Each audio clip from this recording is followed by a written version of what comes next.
So the question is, does it have a restriction on this end? Does it have to be bigger than 0, or could it be something else? Is it okay if x equals -5? Would that be all right? I'm not sure. Plug it back in. Do you get something negative when you plug it back in? No. So is -5 an okay solution? Which means -10, -20, -701. Any of those numbers would be fine, right? It just has to be less than 2 because this negative, or equal to, yeah, we'll flip it and then it would be positive inside. That's fine. Let me give you another one. Square root of x, I'll say -x plus 7. What is the domain for those problems?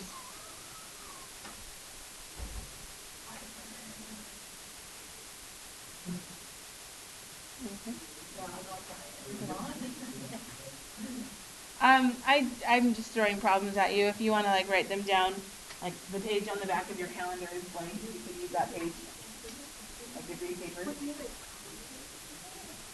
The very first page in your note packet is a calendar. And the back is blank. You can use that. So what? -x plus 7 has to be what? Greater than or equal to 0. So -x is greater than or equal to -7. I really like my x's to be on the one side because it makes more sense to me. So I'm not going to like add the x, add the 7. Let's divide by a negative, but when you divide by a negative, what happens? You have to flip it. X has to be less than or equal to 7. Now if you start plugging in numbers, would that work? Yeah. 5, 4, 3, 2, 1, 0, blah, blah, blah. What happens if it's an 8? No. That doesn't work. So if you check your domain with what you found, you got it. Okay, next question. I don't really care about what's inside of there, but what do we know about this number? It has to be not negative, right? It has to be 0 or positive. Because can you take the square root of something and ever have it be a negative answer? No, that's not possible. So, what if I told you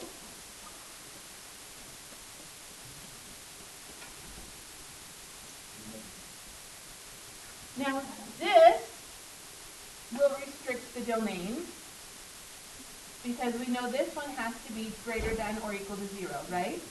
But it is also true that that number could restrict the domain. Yeah. Now, if I have the square root of something equals 5, do I have to worry about the 5? Will the 5 ever be negative? No, I don't really care about this one. But if there's ever a variable on the outside of my radical, then I'm wondering if there's ever a variable on the outside of my radical, this also could restrict the domain. So in this case, yes, this will restrict the domain, but that means this will also have to be bigger than or equal to 0 as well. Let me give you another example. Actually, will you get out your notes? And let's just look at the domain from your notes.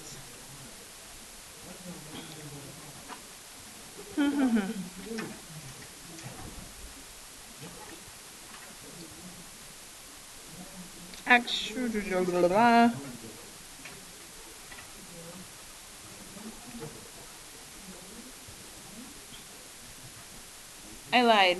Don't get out. I mean, get out your notes, but we're not there quite yet. Now I can't find. There it is. So this will restrict your domain, but so will this. So in this case, let me give you just one more example. Will somebody shut the door for me? Pretend like we actually have something in there. So the square root of 2x equals x plus 7. Both the 2x and the x plus 7 will put a restriction on what values x could be.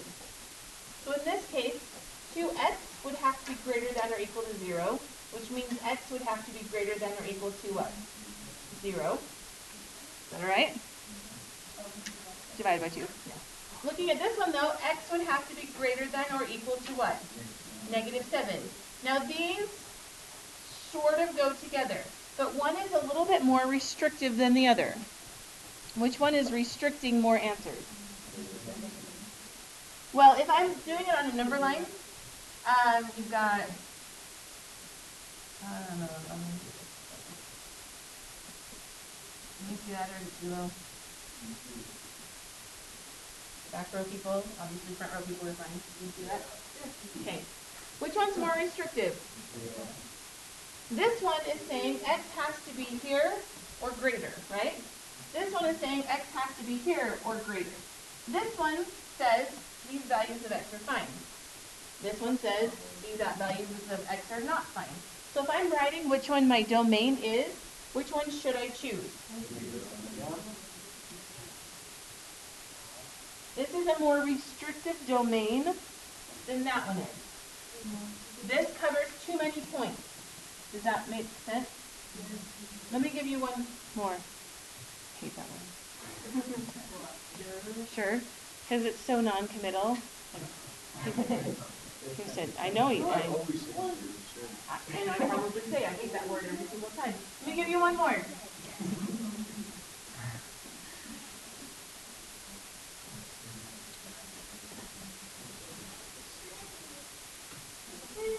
Why not?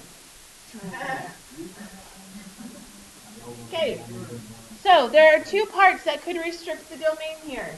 This one, we know 3x plus 9 has to be what? But we also know that this one has to be,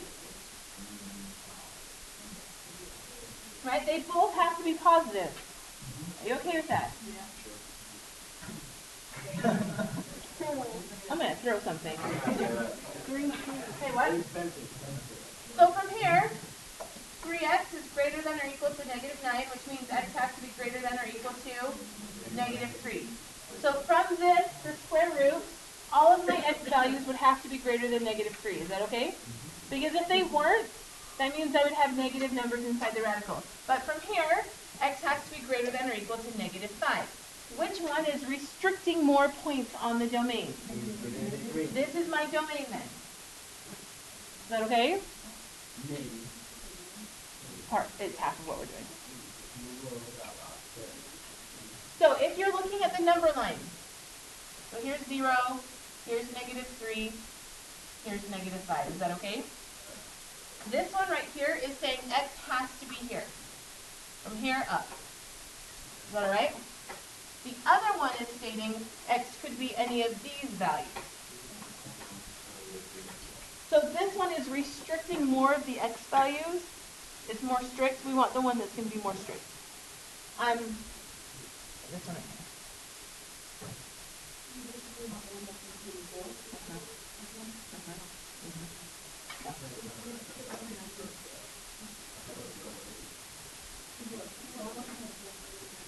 So yeah, if you were to like actually draw this, this would be the one domain, right? And then this would be the other domain, so I want where the domain overlaps. Okay, let's look at your notes now. Looking at the domain will help you know if solutions work or not. Because it is very possible that I get something that, an answer, x equals negative 2. That's not the answer to this equation. But what would happen if x was negative 2? Would it work inside of my domain?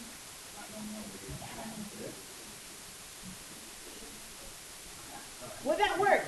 If I plugged in negative 2, would I get a positive answer? So pretend like I did all of the algebra to solve this and I got x equals negative 2. Is negative 2 a possible answer for the domain of that radical? No. It doesn't work, right? I can't have a negative 7 inside of the radical. So then if this was the answer I got, I would say no solution because it doesn't fit inside of my domain. Let me show you from start to finish rather than kind of jumping around. Okay, everybody like perk up. We're now like writing notes. You with me? Now if you missed that like beginning part, then this part's going to be hard. By the way, we will have a seating chart next time. Why? You've been doing great. Well, the same people are sitting in the back. I like you to sit up front. It's easy to put your head down in the back. You can still hear me though. Okay, well, you're fine. To do a radical equation is an equation that has a variable in a radicand or a variable with a rational exponent, either of those two. Assume in this lesson that all radicals and expressions with rational exponents represent real numbers, which means you're not going to have any imaginary. Okay? Which is why we care about the domain. That's why I took the first 10 minutes to tell you about it. So, extraneous solutions are solutions that don't fit the domain. So the very first thing we're going to do on every single problem is we are going to write what values of x could work. And then we will solve it, and then we will check our solution with the domain. That's kind of like 3 parts. So on your homework, we have to add that. You'll have 2 parts to your homework.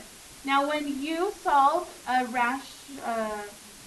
radical equation, the very first thing to do is to isolate the radical. So this has to be all by itself. In order to get that all by itself, you have to do what? Subtract the 3. Are you with me? Subtract the 3. Well, let's do that first. And you would have 2x minus 3 equals 5.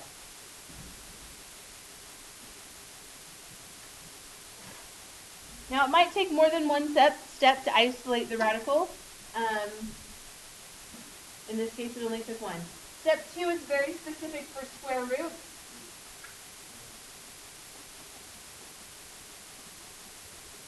If it's a cube root, you would cube it. If it's a fourth root, you would raise it to the 4th power. But if it's a square root, you would square each side. Because the point is, we want to cancel the radical now. Back up though. I jumped a step. The very first thing we want to do is look at the radical itself and list the domain. This 2x plus 3 has to be bigger than what? Greater than or equal to 0. 2x has to be greater than or equal to 3, which means x has to be greater than or equal to 3/2, which is the same thing as 1.5. 3/2, as long as you know.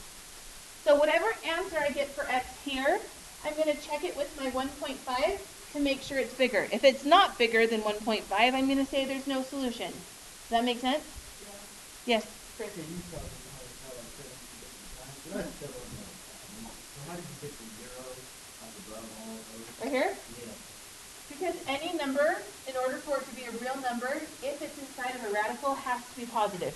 You can't take the square root of a -3. If you tried it on your calculator, it would tell you there was an error, right? Mm-hmm. So in order to have a real solution, that has to be positive. Well, 0 is the... Okay, it has to be non-negative. 0 is the smallest number that's not negative. Okay? Let me write that out. No, I'll let you read it.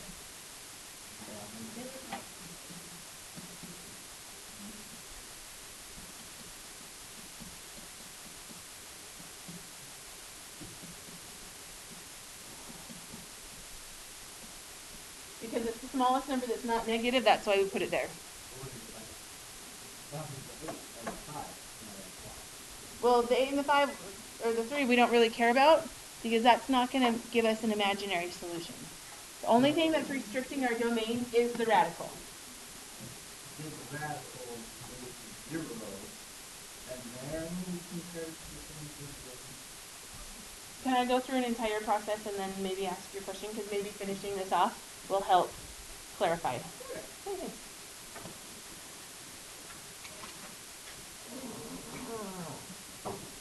Okay, so let's keep going. The very first step is to isolate the radical. Then you get rid of the radical. In order to cancel a square root, you square it. So when you square it, those cancel. And what are you left with? Okay? So these are 2 entirely different processes. This is just restricting what value of x can be as a solution. Now we're solving it. We add the 3, so 2x equals 28, and x equals 14. Can x be equal to 14? Is it bigger than 1.5? Yes, which means my solution is 14. Yes. Remember when we were solving fraction and you solved it, and then you're like, oh, is my answer going to make that 0? It's kind of the same idea. Let's do another one. So your very first step is to isolate the radical. So looking at this one, pretend like this was one just big variable. What's the very first thing you would do? Subtract the 3. So you'd have 3 equals 3 times the square root of something equals 12, and then what would you do? Divide by 3. So now I gotta know what. Give me a second. I don't remember what radical that was. So let's divide by 3. I was just kind of like blurbing out this, like we're ignoring this right now. We're leaving it by 1. We're getting rid of the plus 5. So then you got the square root of x. Why do I keep going? Really quick, let's pause for a second. What values of x would work? The number inside has to be greater than or equal to 0. There's nothing to solve there. Whatever answer I get better be positive.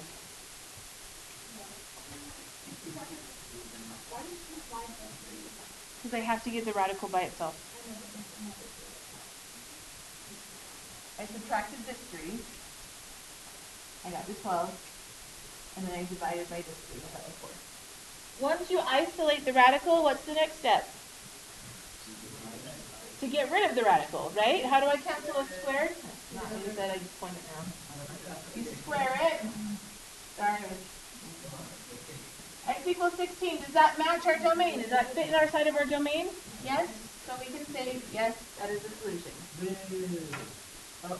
Now, the process of looking at the domain will help us, I think in the next unit, I'm not sure, I think in the next unit when we start graphing things. Yes? Yeah. So I want you to write the domain as part of your answer. And I want you to write your solution too. Just so you can get the practice of looking at the domain. Okay, let's look at number 7. Let's look at the domain first. If this was my function, the only part that restricts the domain is the what part? The 2x plus 3 part. The number inside the radical is the part we really have to look at. That number has to be what?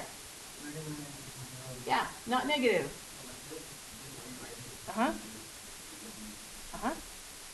So that means 2x has to be bigger than 3, negative 3. And that means x would have to be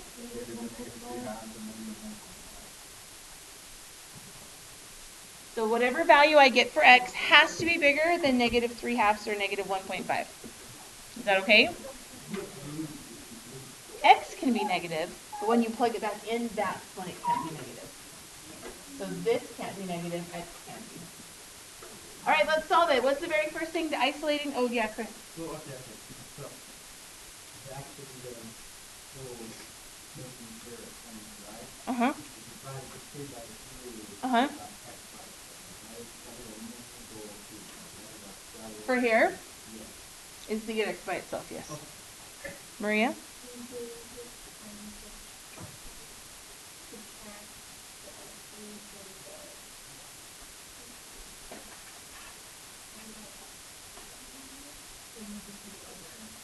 Right here?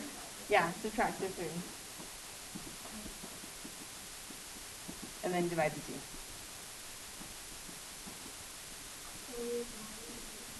For now, because the negative 7 doesn't do anything to the domain, the x values. It will change the y values up and down, do weird things, but the x values, it doesn't restrict what values you can plug in there. All right, now let's solve it. So the very first thing we have to get rid of, add the 7. So you have the square root of 2x plus 3. You look at this as one entire unit. It cannot be broken down until everything else is gone. Technically it can, but it's very ugly and it's hard to do and you make a lot of mistakes that way. That's why we don't do it that way. So you have to get rid of that plus 7 first. Then what? Square it. So you get 2x plus 3 equals 49. Subtract the 3. 2x equals 46. X equals 23. Does that fit inside of our x being bigger than 1.5? Yes. So that is an acceptable answer. Both of these are the answers I want to see on your homework tonight. The domain, because you're practicing, and the actual solution. This is all we are doing. Yes. Of course. Next page. Is this our last page? No, there's like 4 other pages. What in the world? There are not 4 other pages. There's 4 other pages. There's 3 pages total. There's 3 pages total. We are already for our first page. Number 5. What happened to number 4? I don't know. Or did I just miss it? Ah, I found it. Okay. This time it's not a radical. So well, yes, there could be a domain. It's a rational root, but you're used to seeing in things in radical form. So the very first thing I would do is rewrite this so it's in the radical form. Now, x plus 1, where does the 2 go? Where does the 3 go? The 3 is the index. The 2 is the squared. Now, if we're looking at the domain, we haven't talked domains yet with a cube root. Is there anything that cannot go inside a cube root? Can a cube root be negative? No. Do we need absolute values when the index is 3? No. Can a cube root be negative? Yes. So the domain,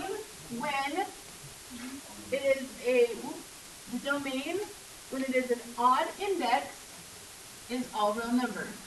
It can be anything, so we don't have to worry about a domain error on this problem. Why don't we have to worry about a domain error? Because x can be anything. Yes, Pete. Why? Which 3? This one? This one? Because that's the index right here. I'm just right. This one? Because that's the 3 inside it, like that. It's not part of the 2/3. It's outside the parentheses. The steps for solving this are the same. Ashley? Okay, the steps are the same. This is my radical. This is the thing we have to isolate it by itself. So the very first step is to do what? Divide 3. Because this is 3 times all that stuff, right? So let's divide 3. And you get the cube root of x plus 1 squared equals 4. Now we need to cube both sides. So backing up a little bit, the first step is isolating the radical, which we did. The second step is to get rid of the radical. And how do you cancel a cube root? You cube it. So you're left with x plus 1 squared equals, unfortunately, 64. Oh, just wait. I don't think I remembered this when I did the answer key. So my answer key could be a little bit wrong. What? No. Oh, no. Okay, now how do you cancel a squared? You could, but then you'd have to undistribute it, and it's ugly. You have to take the square root, but when you are the one taking the square root, what happens? When you are the one putting the radical on, you have x plus 1 could either equal a positive 8, or x plus 1 could equal a negative 8. Because when you put the square root on it, you have a positive option and a negative option, right? Now what? From this first option, x would be 7. Now do we care about the domain? No, because the domain's all real. From this option, x equals negative 9. Let me peek really quick at your homework to see if there's any time. I'm pretty sure there is on the test, so I hope there is on the homework. No. Not on the first page.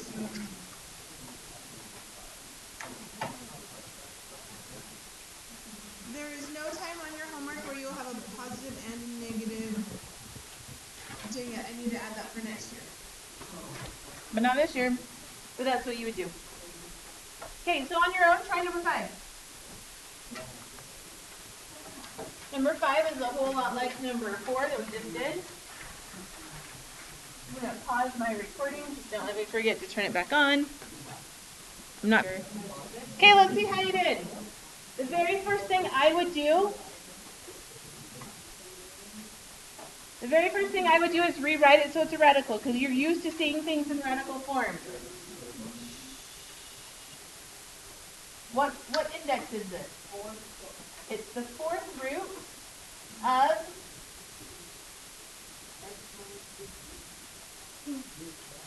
now what kind of index is it? It's the fourth root. So do we have to restrict the domain or look at the restrictions on the domain if it's a fourth root? Fourth roots can always be, or have to always be what? Positive. So this number on the inside has to be what? Positive, or not negative. So whatever we get for x, it has to be greater than or equal to 2. That's the domain that we're looking at for this radical.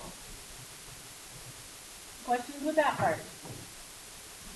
We don't have to worry about it when the index is odd. We do when it's even. So now the goal is to restrict or isolate the what am I talking about? We've done too many things. Isolate the radical. So what do we do first? Divide by 3. So the fourth root, all this garbage, equals 8. Now what? Fourth it. We raise both sides to the fourth power. Fourth it. Made the fourth be with you? Okay. Because that's what's going to cancel the fourth root, right? So it's going to cancel that fourth root. It's from the previous, sorry. So let's rewrite. You have x minus 2 cubed equals really big numbers. Questions so far? Now we have to cancel the cube. So now what do? We take the cube root. Good. What's the cube root of 4,096? Say it again. 14? I don't think it is. Try again. It should be a power of 2. 16? Okay. Now I'm concerned. Are y'all with me? So let's go up right here. So when you take the cube root, you have x minus 2 equals 16. Add the 2, x equals what? 18. Does it fit in our domain? Yes, so our solution is fine. But, nope, because it is a cube root, not a square root.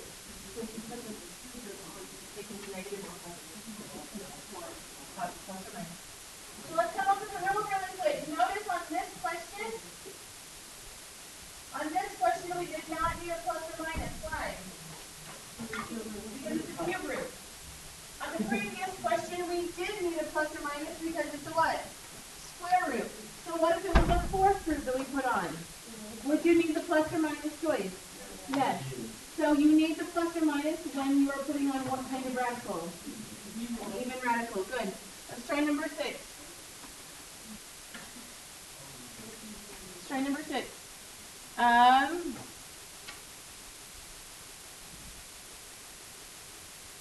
Let's rewrite this so it's a radical. And the index is what? A square root. So do we have to look at a domain? Well, we would anyway, I guess.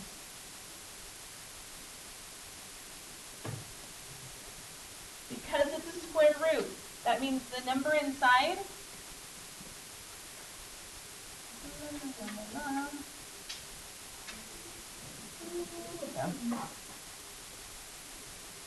we don't really care about the cubed part. And let me explain why. Spencer, I'm concerned. Are you okay? Pay attention. Okay, hold on. I don't really care about the cubes. Because what happens if I put it on there? The very first step would be to take the cube root, right? And what's the cube root of 0? 0. So I only have to really worry about that x plus 1. Because of this, x has to be greater than or equal to what? Negative 1. This is my domain that you're checking your answer against. Now let's go and we'll solve the equation. The very first thing you do is leave this alone, add the 2, right? So then you would have the square root of x plus 1 cubed equal 27. Then what? Let's square both sides first to cancel the radical.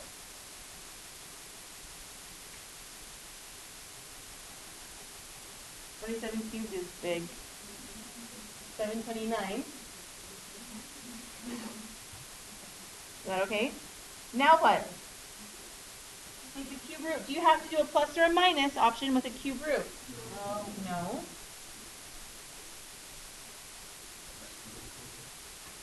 So then you would have, I'm going over here, x plus 1, what's the cube root of 729? 9. So x equals 8. Does 8 follow in with our restricted domain? Now notice, everything we've done so far has been equal to just a constant, right? If you look on the previous page, everything is equal to just a number. Number 7 the last one. Come down to number 8, number 9. Come down to number 9. Let's look at the domain now on number 9. Domain first. The domain can come from this value, but like we said at the very beginning, it can also come from this value, right? So for the domain,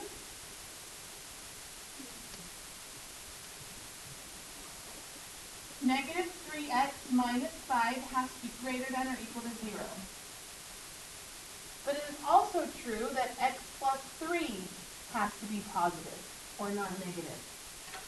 Because you won't ever get an answer that's negative out here. So solving this part of the domain, negative 3x has to be greater than or equal to 5. And then what? Divide by a negative 3, but you're dividing by a negative, so we flip the sign. And that's going to be negative 1.6 would be? Yeah. Now I like to change it to a decimal simply because comparing these two will be easier. This one, x has to be greater than or equal to negative 3. Now if we look at that on the number line. Now, there's going to be an option like we saw in the past where one's more restrictive than the other. There is also a possibility that there's not going to be any overlap. So both of these could be part of the domain.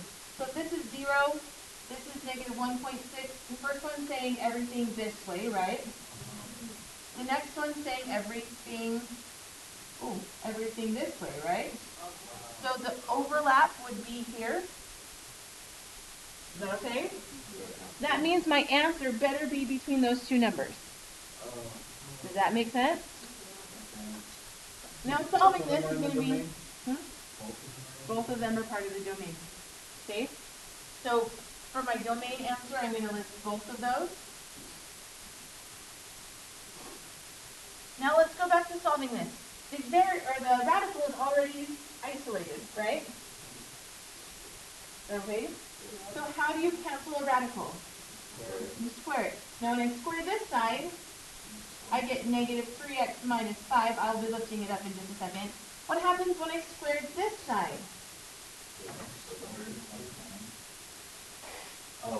Not x squared plus 9.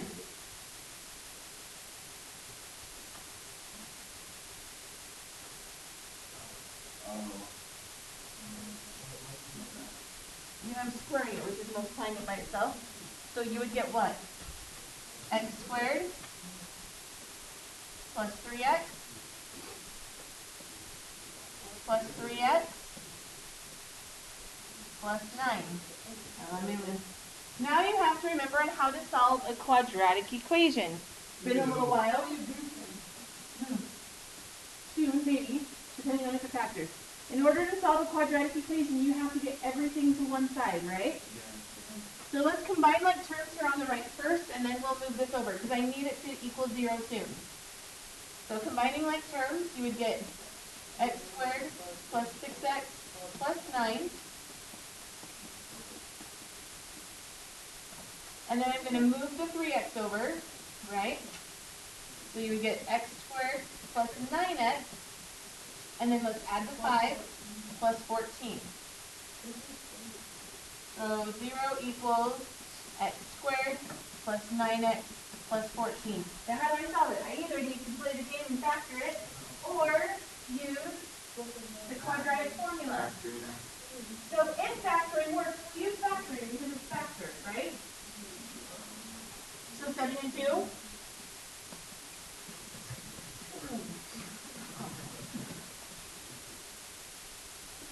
So I will be happy to report my poor secondary 2 students that yes, they have to be able to factor because we are still using it. They don't believe me. And they can't do it. So from here, x equals what? -7. From here, x equals, now let's see if either of those are outside of my restrictions. My restrictions were it has to be between -1.6 and -3. Well, -7 is not between those two, right? -2 is, which means my solution is -2. Yes. If they both fit inside of the like overlapped area. Yeah.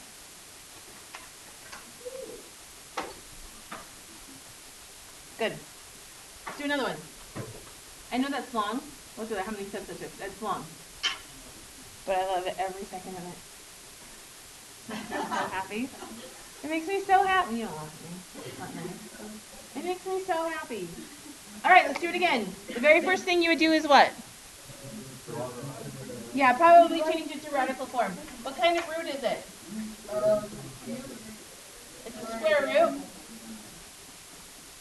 And then let's look at the domain. The only, well, I guess there's two things restricting the domain.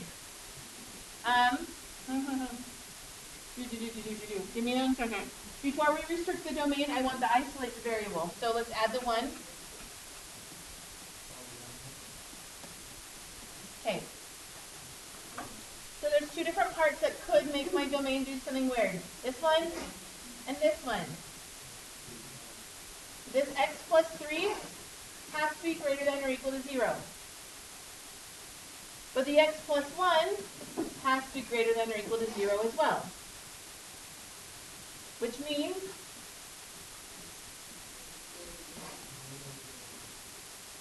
if I'm looking on a number line, this is 0, this is -1, this is -3. This domain says it's everything right there. This domain says everything right there. Which one is restricting more x values? Not always. Not always. It's the overlap, though. We care about the overlap. What happens if it never overlaps? That means you don't even have to solve the equation. The answer is no solution. If the domain never overlaps, you don't even have to solve the equation. The answer is no solution. We do have to solve this one because the overlap happens right here. That's my overlap. So yes, we do need to solve this one. Let's rewrite it down here. I've got the square root of x plus 3 equals x plus 1. We know whatever I get for my answer, it's got to be bigger than the -1. Because if it's not, this is negative. And we can't have a negative square root. And the answer won't be negative. All right, what's the very first step? My radicals have been isolated. What do you do next? Square it. Good. Now when I square the left, I get x plus 3. What happens when I square the right? You have to rewrite it, or you'll make a mistake. So you get x squared plus x plus x. So, can I just say plus 2x? And then,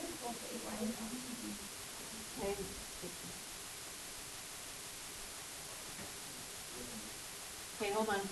So x times x is x squared plus x plus x plus 1. Does that help?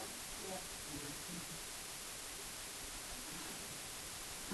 So then if I simplify, x plus 3 equals x squared plus 2x plus 1. How do I solve a quadratic? Go ahead. You have to times the plus changes everything. Yeah. You can't just distribute. It changes everything, the plus sign. All right, so let's subtract the x. So you would get x squared plus x, and then subtract the 3 minus 2. Is that okay?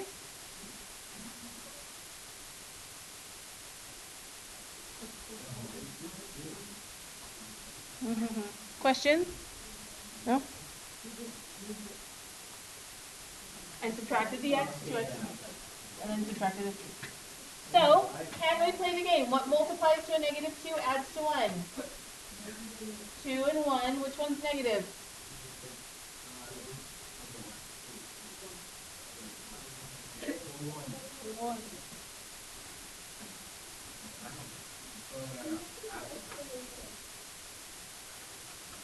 Right here? What two numbers multiply to a negative 2 add to 1? So in order for this to equal 0, either x would have to be negative 2 or x would have to be positive 1. Do either of those two come outside of the restriction? This is my restriction. X cannot be negative 2 because that's not bigger than 1. So this is my solution. Now we haven't seen a situation where you have two answers. It is possible for both of these to fit the domain and to have two separate answers. And you would leave them both. Are we on the last page yet? No?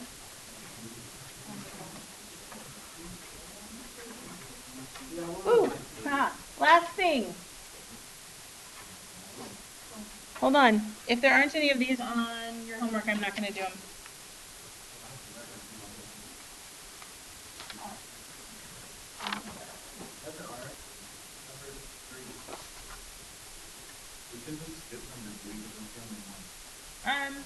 No, we're not skipping number 3. Number 3 is easy. Is there one like this? It's like number 3. Make up one. Let's do number 11. It's like number 3. Okay, the very first step is to do what? Write it as a radical. So you got the square root of 2x and the square root of x plus 5a.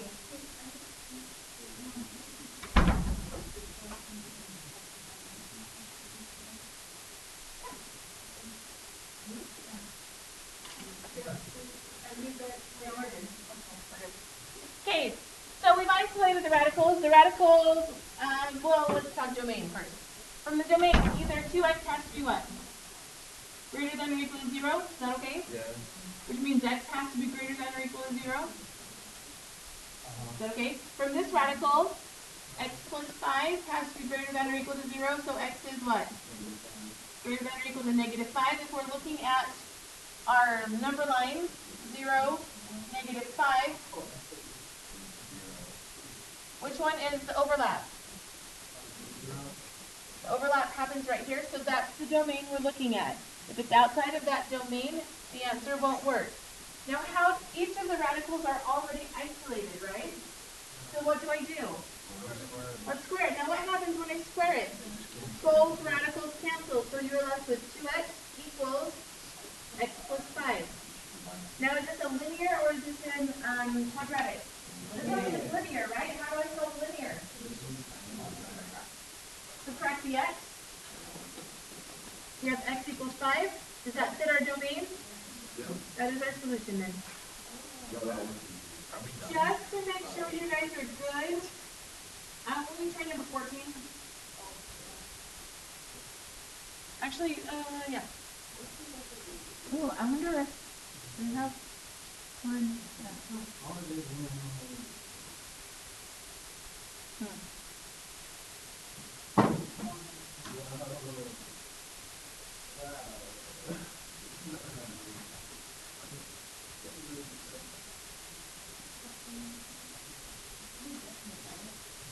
Uh-huh.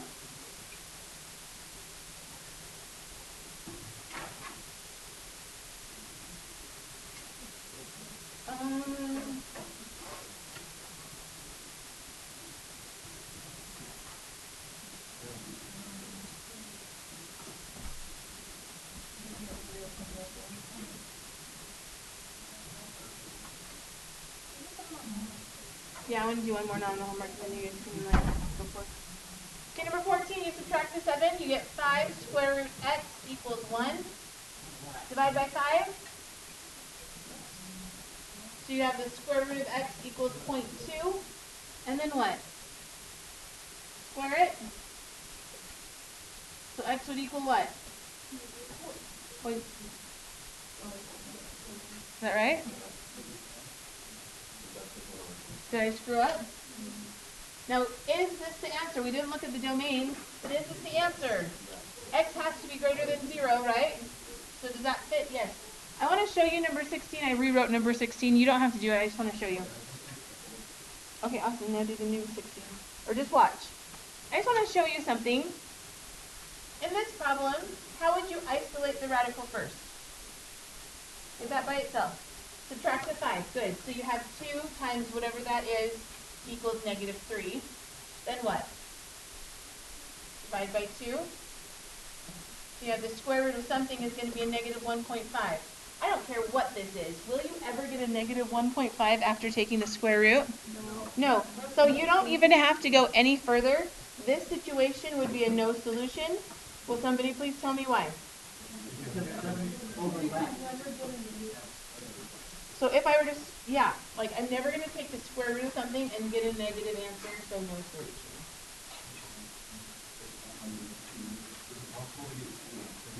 Yes? Yes? I am pretty sure number 2 is the only one where you get 2 answers. Number what? Number 2. Really quick, on your homework, there are 2 problems that are no solution. There is one problem that has 2 solutions. Everything else just has 1. There is one. There's 2 with no solutions. There is one that you did have 2 solutions, but then you crossed one off because it didn't fit the domain. I'm not telling.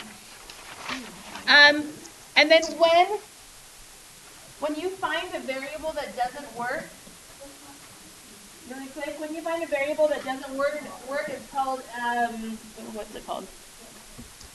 An extraneous solution? It says probably at the top of your paper. Extraneous solution is the solutions that when you plug them back in, they don't work. All right. Good luck. Peace out. Thanks for watching. Thanks, Payne. I forgot that I was recording.